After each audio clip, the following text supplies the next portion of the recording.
Hi, we're both with Enphase Energy, and today we're here with another series of frequently asked questions.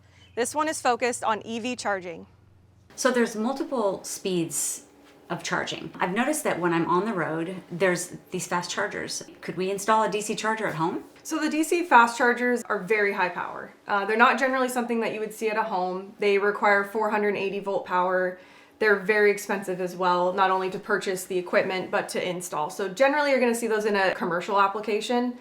What those stations are doing is a little bit different than what the level 1 and level 2 stations are doing. With level 1 and level 2 charging, you're passing AC power through to the vehicle. The vehicle's onboard charging system is actually converting that AC to DC and then charging the battery pack. With DC fast charging, the onboard charging system is actually completely bypassed and it's sending DC power directly to the battery pack. This is why it's so much faster. Usually you can get 20 to 80% charge in about 30 to 45 minutes depending on the vehicle. It is a much faster form of charging, and typically it's just used on the road in kind of more of emergency situations, or if you're going on a longer road trip and need to fill up quickly to keep going to your next point. And that's why they call it a supercharger. Yeah, supercharger, DC fast charger is common terms that you'll hear for that. The rate of the electricity going into the batteries is so high that the charging speed is very, very quick.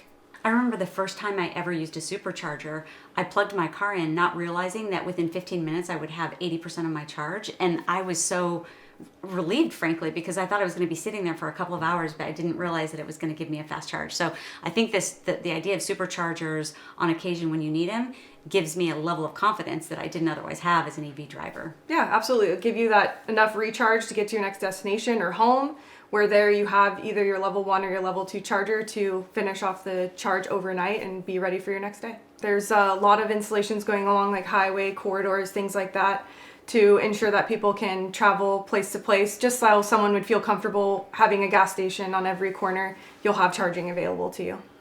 And at the end of the day, you always have your level 1 in the trunk of your car for that last mile driving if you need it, going to a friend's house, plugging in your car at their house while you stop for some tea. It builds confidence knowing that you have a way to always power your vehicle.